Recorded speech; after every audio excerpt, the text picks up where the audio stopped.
All right, good morning, everybody. Welcome to Rainmaker Training and Coaching. Happy Tuesday. I'm John Dietz. It is a pleasure to be here with you.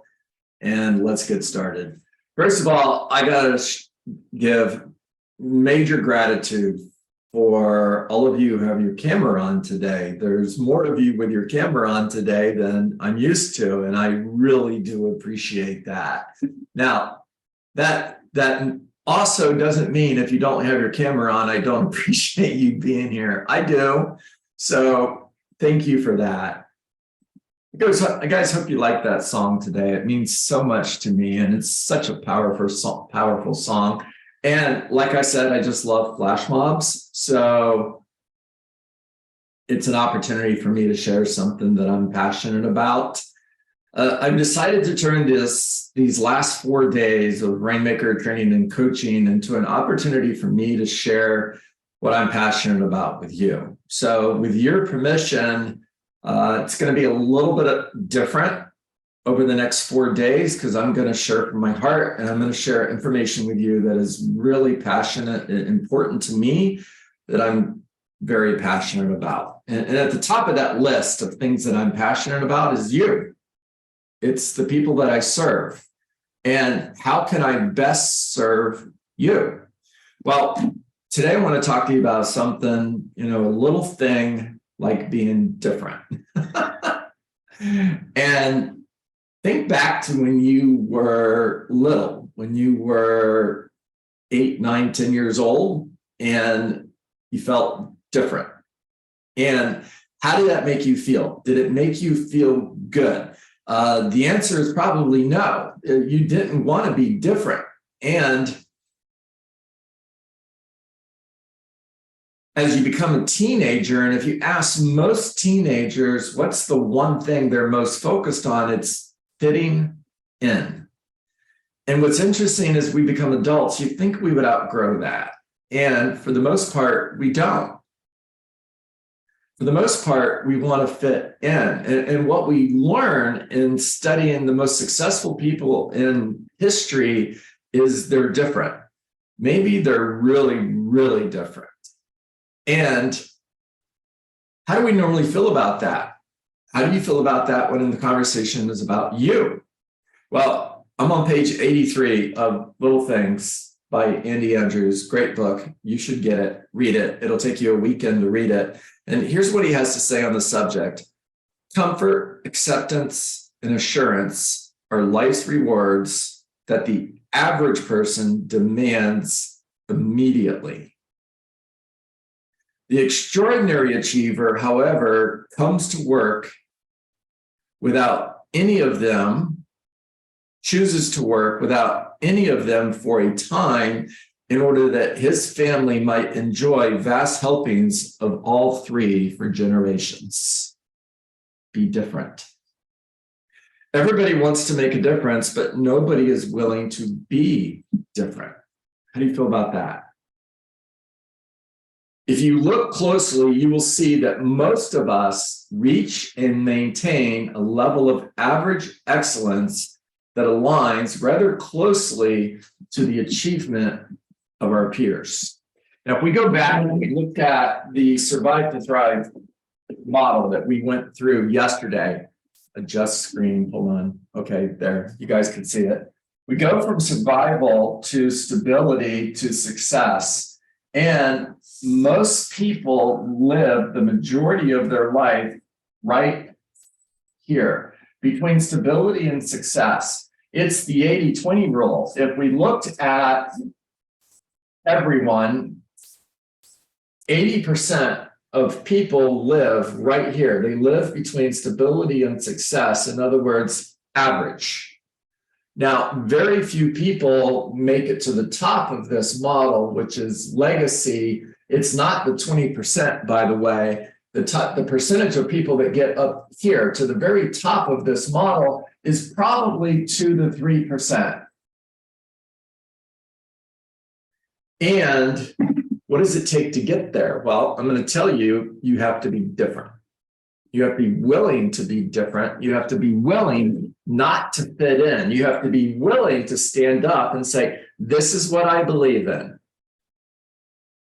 Now, if you're with me, awesome, let's go. And if you are against me, I do not care what you think or say.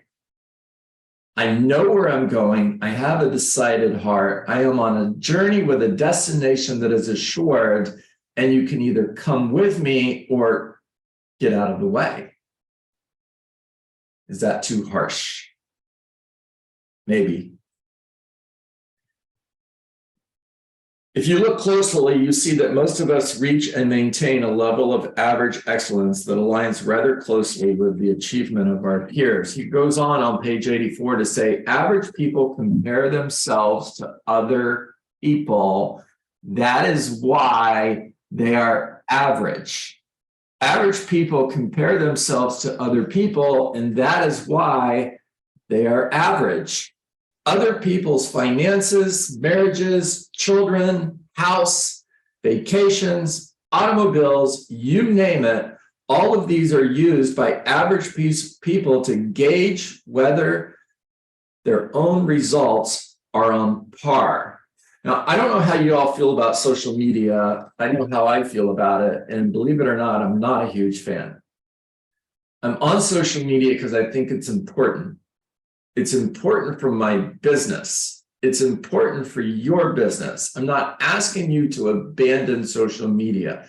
What I am asking you is, if you pay attention to social media, what do you see? You see a lot of people comparing themselves to other people, the homes that they live in, the cars that they drive, the vacations that they go on, their achievements, their rewards. And I don't know how you feel about that, but to me, it's comparing ourselves to other people. In other words, look at this really expensive new car I got. Look at this amazing house we just bought. And I think that's great. I think we should celebrate those things. But I think there's a negative side to that as well. Nobody jumped. I was waiting for somebody to leave the call when I said that. Okay, on the other end of the spectrum, extraordinary achievers do not compare themselves to other people. That's my point, guys. Stop comparing yourselves to other people. Stop looking at Facebook to see who's living a better life than you are. It's not true anyways. It's their Facebook life. Who cares? Instead, they compare themselves to their own potential and what might their potential be. Whatever they choose to think it is. Whatever they choose to think it is. Whatever you choose to believe about yourself, it is. If you think that you can only go so far, then that's how far you're going to go. If you think that you're only capable of doing X amount of business, that's the amount of business you're going to do. If you think that you're not smart enough, you're not. If you think you're too old, you are.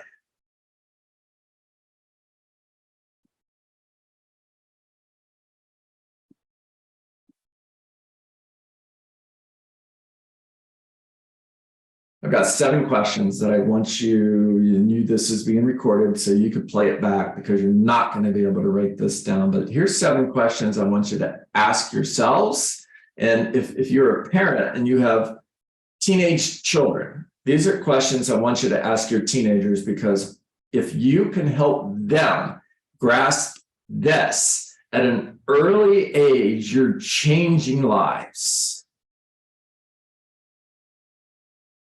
When you look around at the way average people live in terms of finances, time to do what they enjoy, being happy with their jobs or families or businesses, do you think they live exceptionally well? Question number 2. 10 years from now, would you be thrilled to live like the people we just discussed?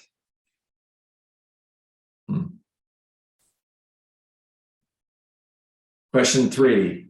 Why do you think most of them are where they are? Question 4, true or false? Knowing that every physician in America graduated from medical school, if a person desires to be a physician someday, he or she had better enroll in medical school. Well, that's true. Obviously, that one's easy. Question number 5. If a person desires to be an attorney someday, he or she had better enroll in medical school. Obviously not true. Now, question number 6. Why was the answer to the previous question false? And then lastly, question 7, look back at question number 2. 10 years from now, if, in fact, you would not be thrilled to live like everyone else, would it make sense that the more different you are from them during the next 10 years, the more likely you are to end up in a different place? Strive to be different.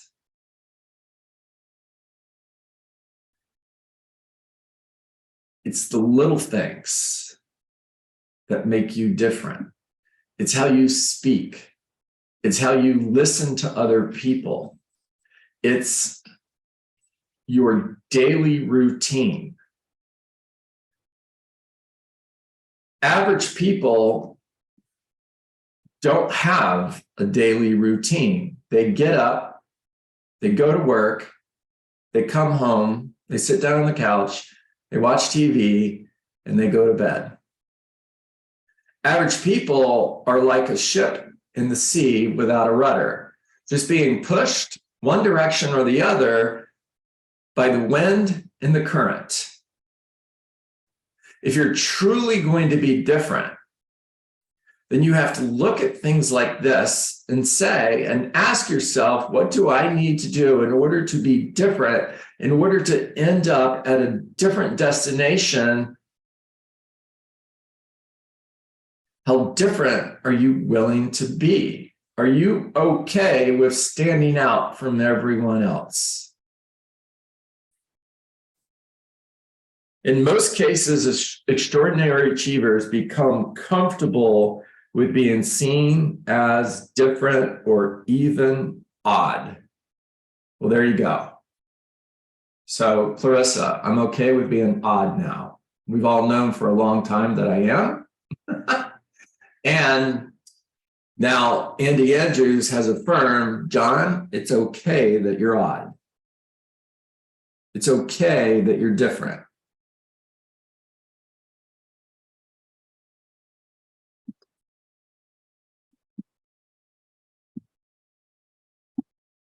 I'm going to start over because I broke up the sentence. In most cases, extraordinary achievers become comfortable with being seen as different or even odd long before they achieve the level of success they were after. It's a distinction that the average people often fail to make. If one desired to live a life on a different level, if one desires to live a life on a different level, if one desires to live a life of significance and legacy,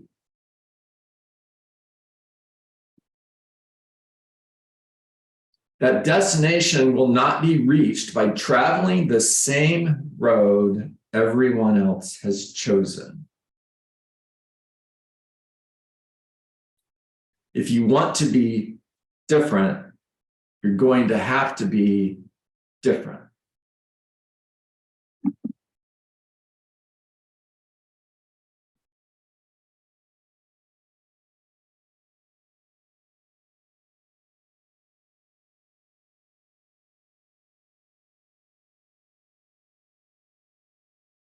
You know, there's this thing that people say. I've said it. You've said it. If I could be 21 years old again, I would do everything different. And no matter how old you are today, whether you're 40, 50, 60, or 70, there's going to be a time in your life where you're going to say, if I could be 40 again, if I could be 50 again, if I could be 60 again, I would do everything different. Well, the good news is you are.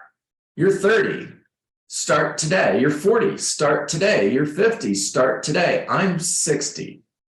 I've got 10 more years to make a difference. And I am on a mission to be really, really weird. So far, doing okay, right, Beth? I want you to know that God placed you here for greatness. He designed you for accomplishment. He engineered you to change the world. Quit living your freaking average life and be different. Get rid of the limiting beliefs that have been holding you back for your entire life. Quit comparing yourself to other real estate agents in your office, other real estate agents on the board, and say, I'm doing okay. Okay sucks.